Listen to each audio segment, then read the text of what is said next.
Hello, everybody. I cannot believe I'm saying this, but I am so glad to be back making videos. Okay. It's been a tough week with all the essays coming in, but I'm down to just like a handful of people turning in the last few revisions. Okay. So we're good to go. The next thing coming up for you is inferences and narrative in Frederick Douglass's life. He writes a story about himself and his own personal experiences, and that narrative is very well known. However, I'm not going to focus on all the point of view stuff. I'm not going to focus on the narrative stuff. I'm going to focus on making inferences because that's a big part of this next unit that you're going to be doing. And I think it's a skill that goes far beyond just the English classroom. Okay. It goes into your personal life as well as reading like social studies and history textbooks. And that's exactly what you're doing when you are reading about Frederick Douglass. You're reading a primary source from that time period. And that's very useful for understanding history in the moment that it was written. So inferences are a particular way of viewing something within a story. Okay. When you read a story, there's two kinds of information that you can get. You can get explicit information, which is information told directly to the reader or viewer or audience. Explicit information would be something like, Harold doesn't like cheese. Okay. Obviously, there's something deeply wrong with Harold if he doesn't like cheese, but who knows? Maybe he's allergic. The point is, Harold doesn't like cheese. The book tells us this. Whereas an inference is something where we interpret what's happening. Okay. That's called implicit information. So this implicit information or these inferences that we make allow us to kind of understand the text a little bit deeper. We make our own decisions. An example of this would be Harold looked at the table and took the meat but didn't touch the cheese. Okay, so now we don't know why he didn't touch the cheese, but we know that out of all those options, he did not choose the cheese. So we could assume he doesn't like cheese. Okay. And this is really important for creating a natural sense of depth in storytelling. It's also really important for helping us understand characters a little deeper because we don't always have perfect information. So sometimes we need to understand it through these inferences. And believe it or not, you use inferencing every single day when you're interacting with other people because people don't always tell you perfect information. You might see something in their gaze or you might hear something in their voice that tells you that maybe what they're saying isn't quite accurate or maybe you don't have all the information.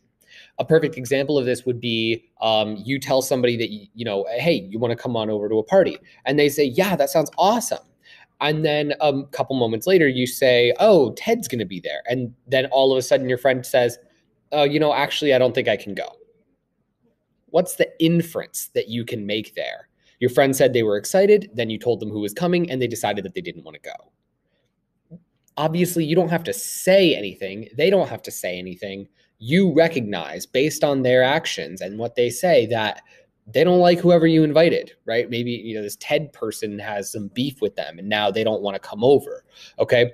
You don't have to actually say that. The inference is there.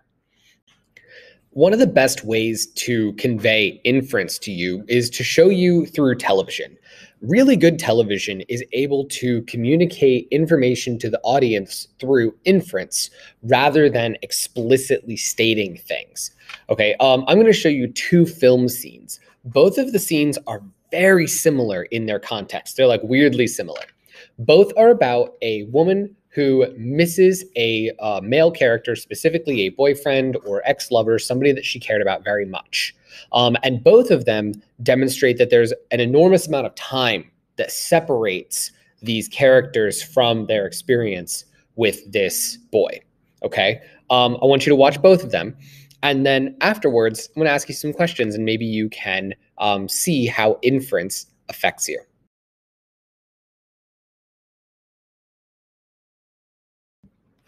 Play it once then, for all time's sake. I don't know what you mean, Miss Elsa. Play it then. Play as time goes by. Oh, I can't remember it, Miss Elsa. I'm a little rusty on it. I'll hum it for you.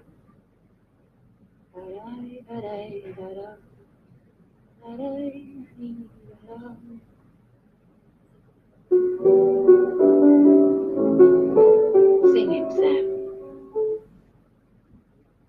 You must remember this.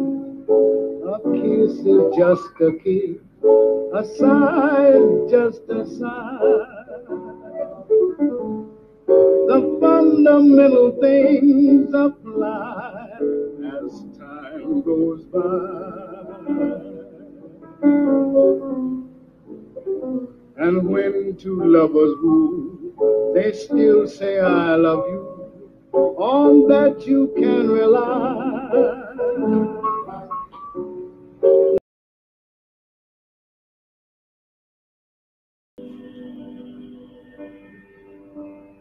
All that I had was all I wanted.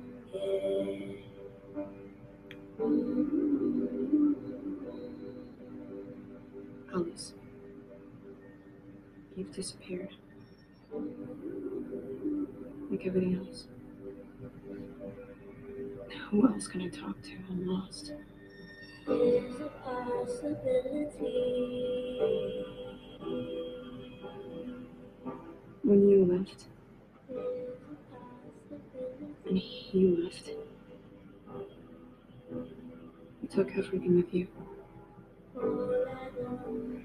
Okay, so there we have two very similar scenes, but one scene leaves a lot more up to interpretation.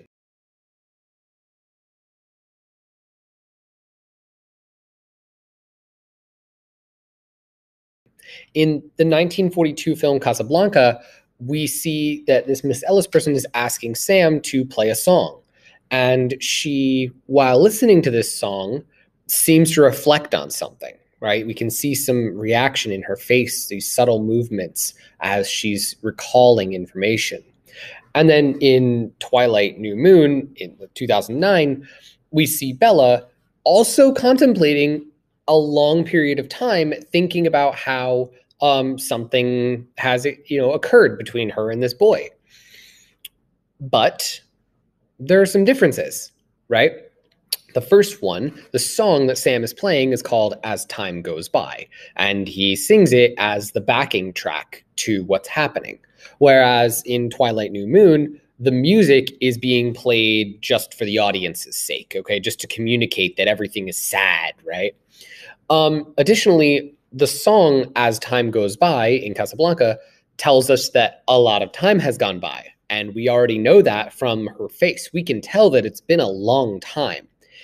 Whereas Twilight New Moon, not only do they show us that time is going by having the, fall and winter seasons change, which is a cool effect. That's a very cool effect. And if they had left it there, I would probably consider it a really good scene. But they don't leave it there.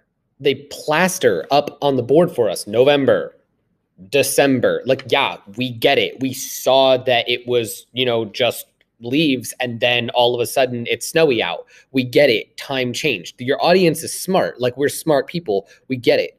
And then we see Bella in this like, oh, I'm so sad state. But then she goes and talks over it. She's like, I miss you. Like, you're gone now. Who am I supposed to talk to?